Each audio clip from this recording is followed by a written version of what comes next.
बच्चों 12वीं क्लास इतिहास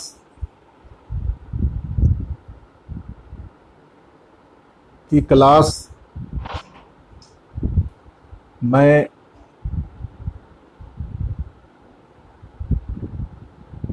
लूंगा दोनों सेक्शन का, और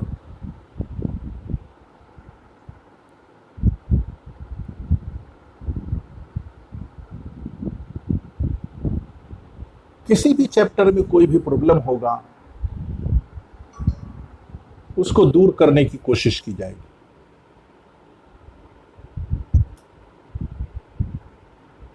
लेकिन मैं क्लास में ही बताता हूं, और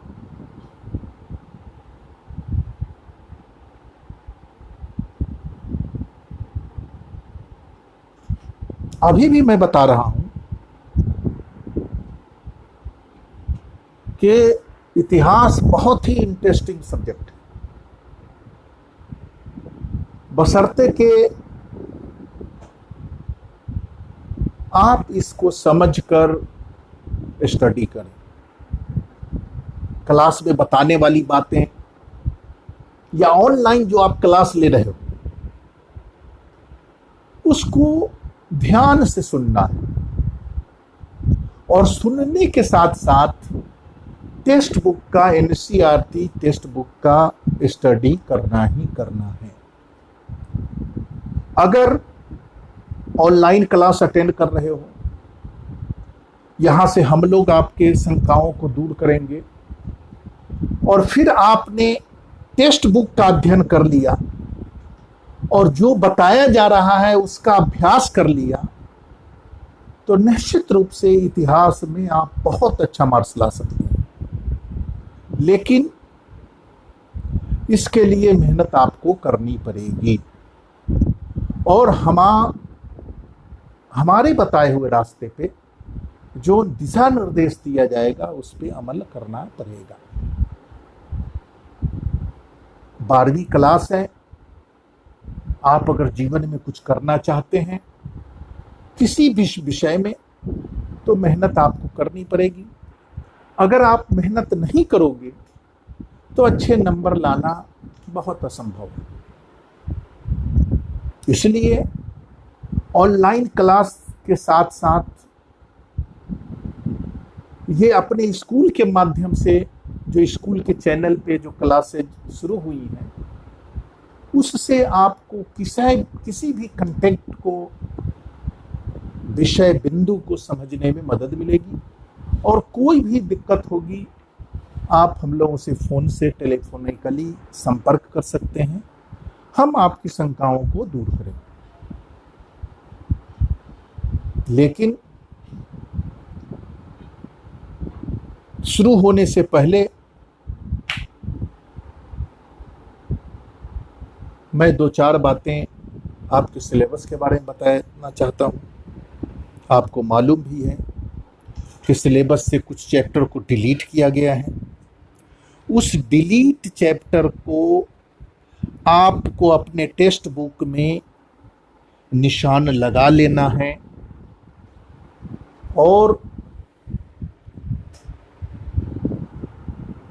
आपको समझ लेना है कि इस चैप्टर में आपके आने वाली परीक्षाओं में कोई भी सवाल नहीं आएगा। कई बार हम लोगों ने भेजा है, ग्रुप में भी है, फिर एक बार मैं दोहराता हूं, इन चैप्टरों को आप नोट कर लो और अपने टेक्स्ट बुक में उसमें निशान लगा लेना है। चैप्टर नंबर 5,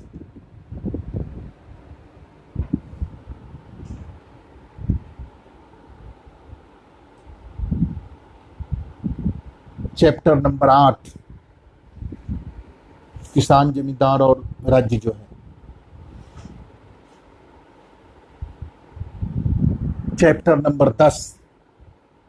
चैप्टर नंबर 10 में 275 पेज से लेकर 285 पेज यूनिट 3 और 4 को डिलीट किया गया है, पूरा चैप्टर नहीं किया गया। और चैप्टर नंबर 12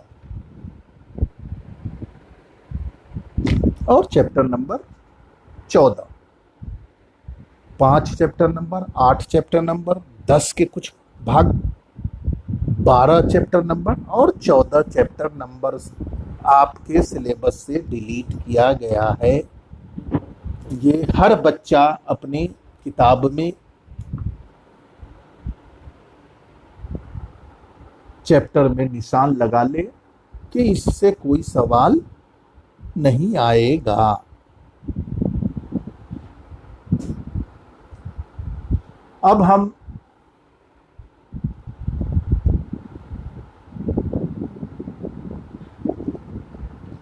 आपको ऑनलाइन क्लास में चैप्टर नंबर 7 जो चल रहा है उसके बारे में कुछ बातें बताना चाहता हूं, जो आपको समझने में और मदद मिलेगी।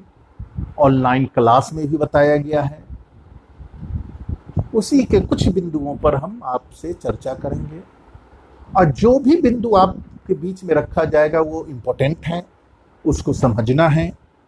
इसमें 1 नंबर के सवाल कवर होंगे, शॉर्ट क्वेश्चन आंसर होंगे, लॉन्ग क्वेश्चन आंसर होंगे।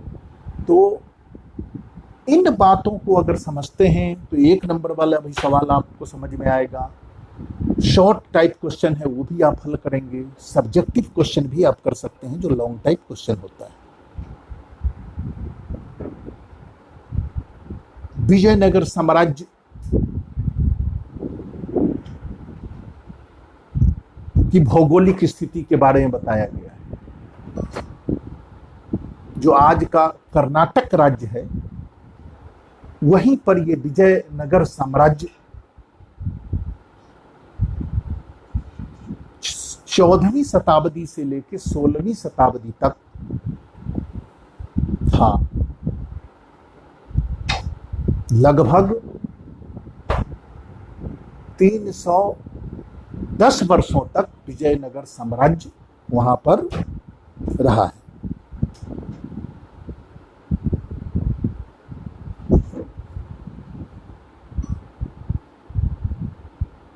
अब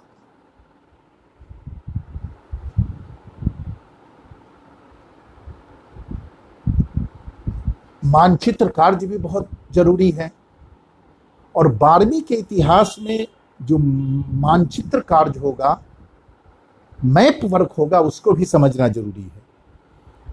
ये भारत का राजनीतिक नक्शा है जिसमें हर राज्य को दर्शाया गया है। आपको मालूम होना चाहिए कि भारत में जो राज्य हैं वो कौन कौन सी जगह है, आपको ये मैप में समझ आना चाहिए। अब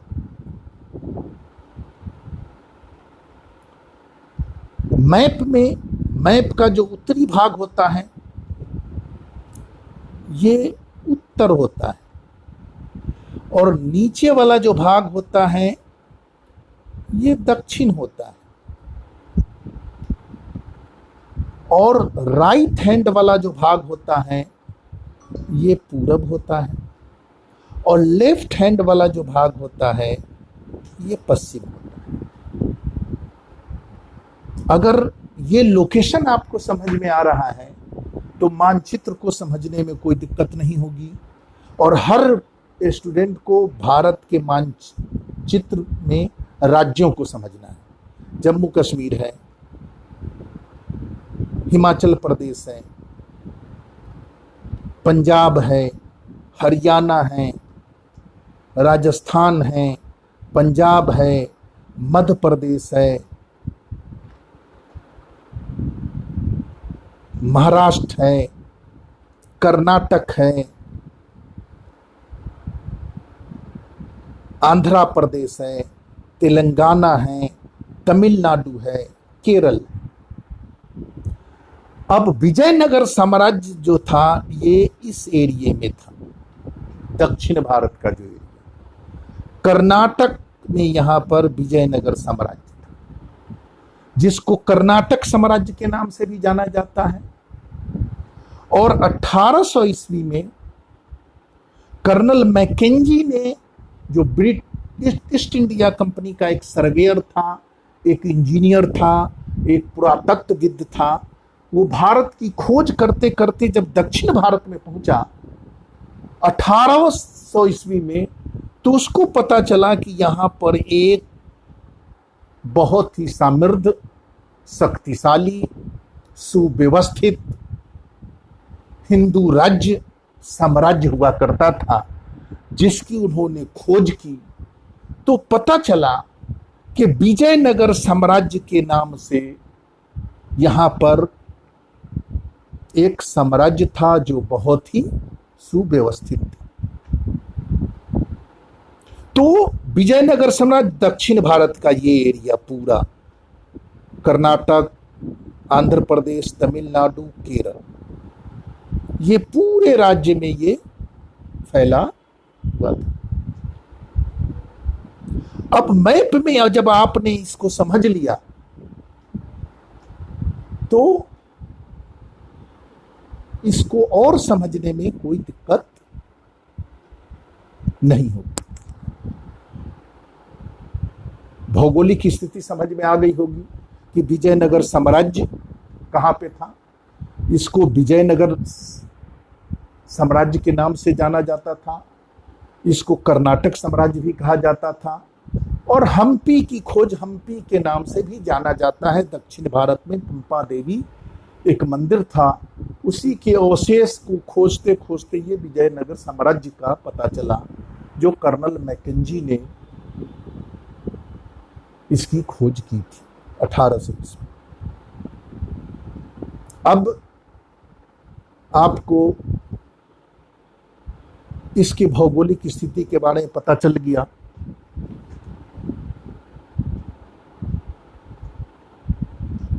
अब आपको समझना है कि विजयनगर साम्राज्य की स्थापना कब और किसने की।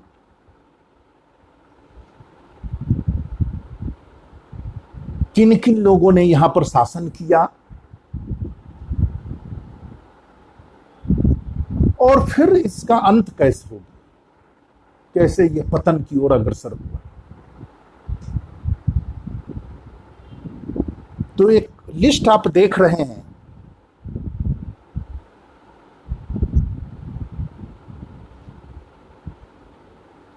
इसको ध्यान से आप देखिए।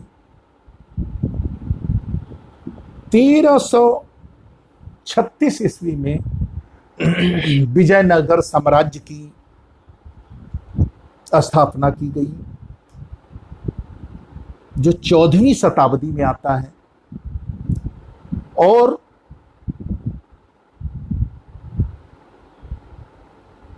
इसको स्थापित करने वाले दो भाई थे, हरिहर राय और बुक्का राय।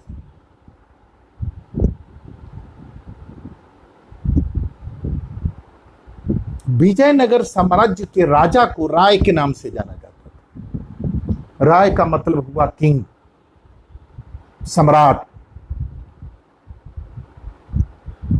पूरे राज्य का मालिक।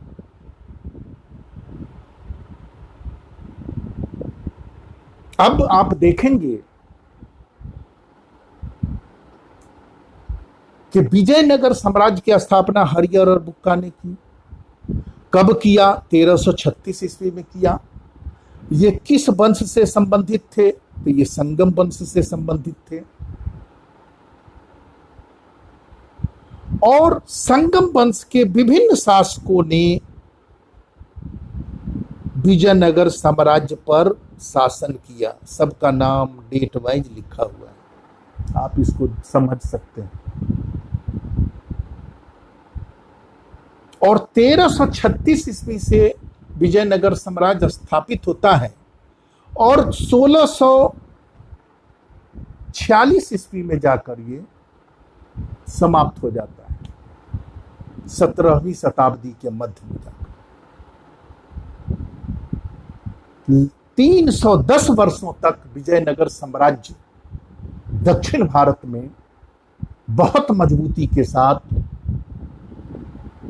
शासन व्यवस्था को सुदृढ़ और व्यवस्थित ढंग से संचालन होता है। अब देखिए, इस 310 वर्षों में 4 वंशों का शासन रहा है।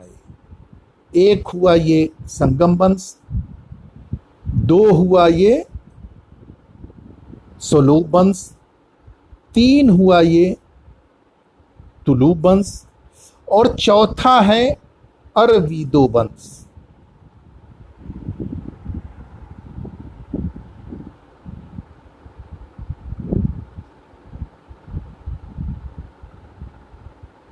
चार वंशों का विजयनगर साम्राज्य पे शासन रहता है। संगम वंश, सलूब वंश, तुलूब वंश और अरविंदो वंश। हरिहर एंड बुक्का इसके संस्थापक राय थे।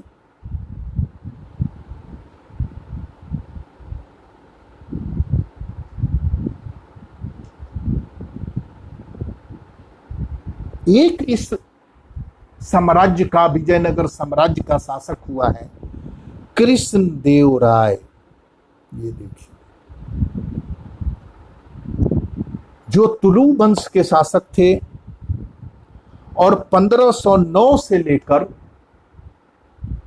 1529 ईस्वी तक इसने विजयनगर साम्राज्य पर स्थापित शासन किया। इसके शासन को विजयनगर साम्राज्य का स्वर्ण काल कहा जाता है।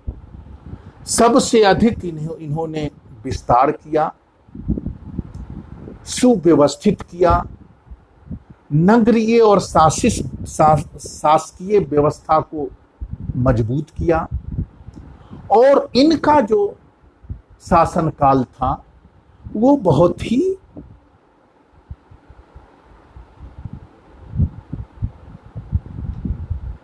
व्यवस्थित था। इनके शासन काल से सवाल आ सकता है, तो आप इनके भी शासन काल के विभिन्न पहलुओं के बारे में जानेंगे। प्रशासनिक ढांचा, सामाजिक ढांचा और आर्थिक ढांचा, हर मोर्चे पे इन्होंने विजयनगर साम्राज्य को ऊंचाई तक पहुंचाने का काम किया। लेकिन इनके मरणोपरांत इनके उत्तराधिकारी इतने सक्षम नहीं हुए कि वो विजयनगर साम्राज्य को का विस्तार कर सकें या उसको और ऊंचाई तक पहुंचा सकें, जिसका परिणाम होता है कि धीरे धीरे विजयनगर साम्राज्य की शक्ति क्षीण होने लगती है और फिर विजयनगर साम्राज्य पतन की ओर अग्रसर हो जाता है।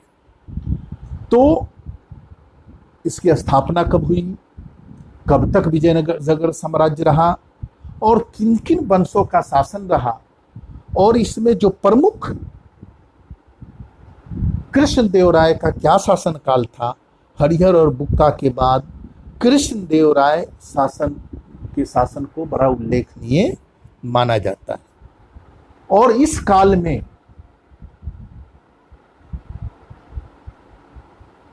विजयनगर साम्राज्य में विभिन्न देशों के पर्यटक यात्री, विभिन्न देशों के दूत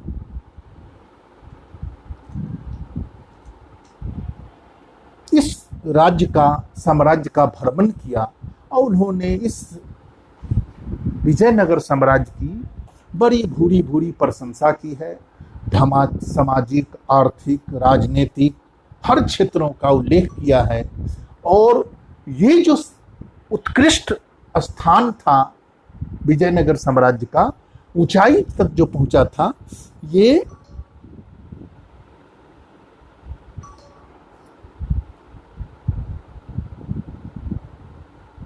कृष्णदेव राय के शासन में ही हुआ।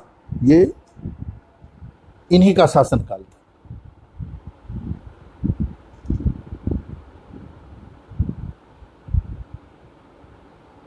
अब विजयनगर साम्राज्य के बारे में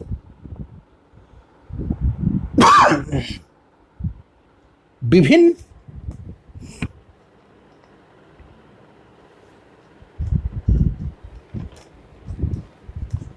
पर्यटक या यात्री जो विभिन्न देश से आए थे, उन्होंने बहुत विस्तृत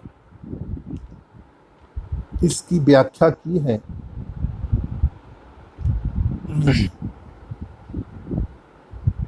और इसका उल्लेख किया है। उसी के लेखों किताबों के अध्ययन के बाद ही पता चलता है कि विजयनगर साम्राज्य कितना विकसित था, समृद्ध था, कितना सुव्यवस्थित था, किस तरह से वहां पर किलेबंदी होती थी। तो मैं आज आप लोगों को अब्दुल रज्जाक, जो एक फारस का दूत था, विभिन्न देश के जो यात्री हैं उनमें अब्दुल रज्जाक फारस से, निकोलो कोंती इटली से, डोमिंगो पेस पुर्तगाल से, फरानो नूनीज पुर्तगाल से, बारबोसा पुर्तगाल से और निकितिन ये रूस से, इन लोगों ने इस देश की, इस साम्राज्य की अपनी किताबों में बड़ा विस्तृत उल्लेख किया है। ये पेपरों में भी आता है और इसको आपको समझना चाहिए। खास के अब्दुल रज्जाक जो विजयनगर साम्राज्य की किलेबंदी से जो प्रभावित था, आश्चर्यचकित था, वो देख के जो उसका उल्लेख किया है वो पेपरों में आता है। उसको आपको समझना है। उसके कुछ बिंदु को हम बताने की कोशिश करेंगे। आप नोट भी करना और लिखने की भी कोशिश करना, एक बार अभ्यास कर लेना तो आप इसको अच्छे ढंग से कर सकते हैं। इसमें जो प्रमुख हैं, अब्दुल रज्जाक ने विजयनगर के किलेबंदी की का विवरण दिया है। डोमिंगो पेस जो पुर्तगाल के थे, वो कृष्णदेव राय का विवरण है कि उनका शासन कितना उत्कृष्ट था, कितना विस्तार किया, किस तरह से सोनकुल काल कहा जाता है, कृषि क्षेत्र किस तरह से व्यवस्थित थी, सामाजिक क्षेत्र किस तरह से व्यवस्थित था, नगरीय व्यवस्था किस तरह से व्यवस्थित था, खेती के लिए क्या क्या सुविधाएं थी, सिंचाई का क्या क्या प्रबंधन था। ये सारा उल्लेख जो उन्होंने किया है कृष्णदेव राय का, ये डोमिंगो पेस जो पुर्तगाल के थे, और एक फरनाओ नूनीज, ये भी पुर्तगाल के थे। उस समय के विजयनगर साम्राज्य के बाजारों का उल्लेख किया है कि किस तरह की बाजार व्यवस्था थी और बाजार में मांस किस तरह से मिलता था। यानी जो मांसाहारी लोग थे उनके लिए मांस की क्या व्यवस्था थी। तो अब्दुल रज्जाक, डोमिंगो पेस और फरनाओ नूनीज जो, और एक बारबोसा, ये भी पुर्तगाल से थे। ये बारबोसा सामान्य लोगों के आवास का विवरण किया है कि विजयनगर साम्राज्य में लोगों का आवासीय जीवन किस तरह का था, किस तरह से शासकीय ढांचा था, किस तरह से सैनिक ढांचा था, और आम लोगों का आवास, रहन सहन का उल्लेख उसने किया है कि हर तरह के मकान थे, कच्चे मकान थे, घास फूस के मकान हुआ करते थे, लोगों का जीवन व्यवस्थित होता था। और बारबोसा ने सामान्य लोगों के जीवन के बारे में उसमें उल्लेख किया है। लेकिन आज मैं आप लोगों को अब्दुल रज्जाक और डोमिंग पेस विजयनगर साम्राज्य के बारे में जो लिखा है। अब्दुल रज्जाक फारस से आए थे कुछ बिंदु, डोमिंगो पेस पुर्तगाल से आए थे। डोमिंगो पेस ने कृष्णदेव राय का उल्लेख किया है, मैंने पहले भी बताया। और अब्दुल रज्जाक जो फारस से आए थे,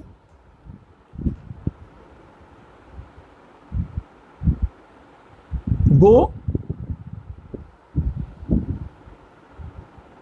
विजयनगर साम्राज्य के किलेबंदी का विस्तृत विवरण दिया है। इसको समझना बहुत जरूरी है। डोमिंगो पेस ने कहा कि विजयनगर साम्राज्य रोम से बड़ा था। खेती, बगीचा, आवास, जल व्यवस्था, झीलों का उल्लेख किया है। वृक्षों के बीच में एक महल का वर्णन किया है। और डोमिंगो ने इस तरह से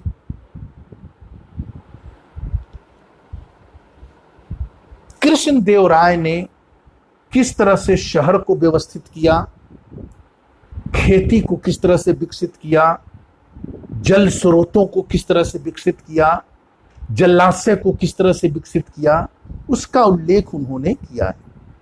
और महल के चारों तरफ किस तरह से हरियाली होती थी, उसका भी उल्लेख किया है। मैंने पहले बताया है कि डोमिंगो पेस ने कृष्णदेव राय का उल्लेख किया है, जो जिसके शासनकाल को विजयनगर का सबसे समृद्ध शासनकाल कहा जाता है। अब अब्दुल रज्जाक ने जो किलेबंदी का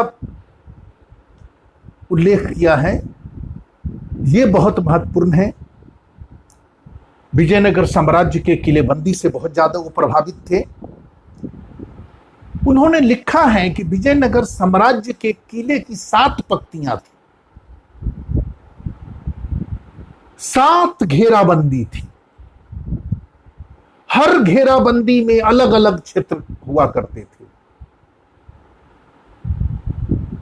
शहरों की अलग घेराबंदी थी, आम लोगों की अलग घेराबंदी थी, कृषि और जंगल की अलग घेराबंदी थी। बाहरी दीवार पहाड़ियों से जुड़ा हुआ था, यानी विजयनगर साम्राज्य पहाड़ियों के बीच में था, 2 नदियों के बीच में था, दोआब का क्षेत्र था, यानी 2 पानी का क्षेत्र था। इसलिए कृष्णा नदी और तुंगभद्रा नदी के बीच का क्षेत्र था, जो बहुत उपजाऊ था, बहुत ज्यादा खाद्यान्न का उत्पादन होता था। तो 7 पंक्तियां थी, हर क्षेत्र घिरा हुआ था। शहर की घेराबंदी थी, नगरीय जो क्षेत्र था, जंगल और कृषि की घेराबंदी थी, और शहर के चारों ओर पहाड़ी थी। एक पहाड़ी से दूसरे पहाड़ी तक दीवार बनी हुई थी।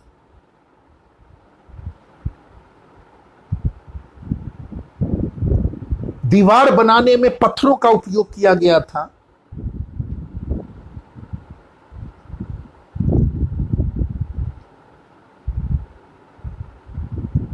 दीवार में मलबे और मिट्टी का उपयोग किया गया था, और किला वर्गाकार, आयताकार, बाहर की ओर निकला हुआ दिखता था। किले के अंदर पूर्ण रूपेण सुरक्षा व्यवस्था थी।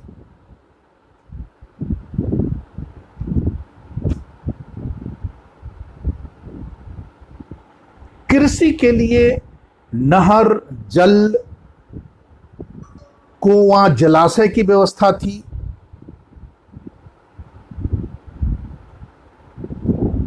जहां पर राजा महाराजा, शासन से जुड़े हुए लोग थे, वो घिरा हुआ होता था। प्रमुख जो दीवारें होती थी उसके चारों तरफ दीवारें हुआ करती थी।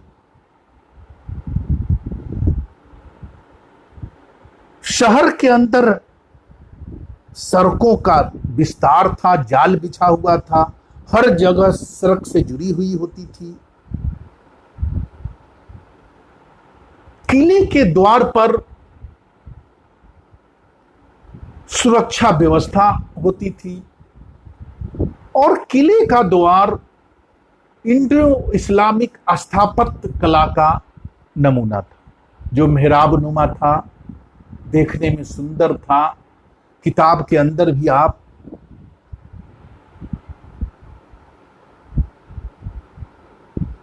इसको चित्रों के माध्यम से देख सकते हैं। तो इस तरह से अब्दुल रज्जाक ने जो विजयनगर के किलेबंदी का उल्लेख किया है, उस पे मैंने प्रकाश डालने की कोशिश की। उसके कुछ बिंदुओं को मैंने लिखा भी हुआ है। इसी बिंदुओं को आप और बेहतर ढंग से डिटेल कर सकते हैं। अगर आपने टेक्स्ट बुक पढ़ लिया तो इसको और विस्तृत ढंग से कर सकते हैं और इसको बहुत अच्छे ढंग से। ये सवाल अब्दुल रज्जाक जो फ्रांस का दूत था, जो विजयनगर के किलेबंदी का उल्लेख किया है, उससे प्रभावित है। इससे सवाल आ सकता है। और अगर आपने मेरी बात को सुना, इन पॉइंटों को नोट किया, किताब में एक बार देख लिया, तो इससे संबंधित कोई भी सवाल जब आएगा तो आप आसानी से कर सकते हैं। और कोई भी यात्री जब विजयनगर साम्राज्य का उल्लेख करेगा तो यहाँ के किलेबंदी का करेगा, यहाँ के सिंचाई व्यवस्था का करेगा, यहाँ की शहरी व्यवस्था का करेगा, यहाँ के अब अमर नायक प्रणाली के बारे में अगले दिन बात करेंगे, उसके बारे में बताएगा। राजा किस तरह से अपनी शासन व्यवस्था को व्यवस्थित करता था उसका उल्लेख करेगा। लोगों के जीवन के बारे में बताएगा कि वहां पर लोगों का जीवन किस तरह का था। तो सब जो यात्री होंगे इन्हीं बिंदुओं पर प्रकाश डालेंगे। अगर आप इनको समझ लिया तो कोई भी सवाल इन यात्रियों से संबंधित होगा उसको आप आराम से कर सकते हैं, आप आराम से समझ सकते हैं। और इन बिंदुओं को आपको कॉपी में कर लेना है। अगर बात कोई नहीं समझ में आए तो फिर आप पूछ लेना है। आगे भी हम 7वें चैप्टर से ही कुछ डिस्कस करेंगे, कुछ बताएंगे, एक ही बिंदु पे बताएंगे कि अगर उससे संबंधित कोई सवाल आता है तो उसको आप कर सकें। पीछे जो चैप्टर हुआ है उसमें भी अगर भी कोई दिक्कत होगी तो रिवीजन में उसको भी कवर करेंगे। लेकिन जो अभी ऑनलाइन पे चैप्टर चल रहा है उसी के हर बिंदु पर कुछ न कुछ चर्चा करेंगे और आपसे बात करने की कोशिश की जाएगी। आज का क्लास यहीं तक। कोई बच्चे को अगर कोई प्रॉब्लम है तो मेरे पर्सनल नंबर पे कांटेक्ट कर सकता है। मेरा नंबर है पर्सनल 9312539512। ये 9 है, ये 9 है। और दूसरा नंबर है 880030, ये 00 है, 1018।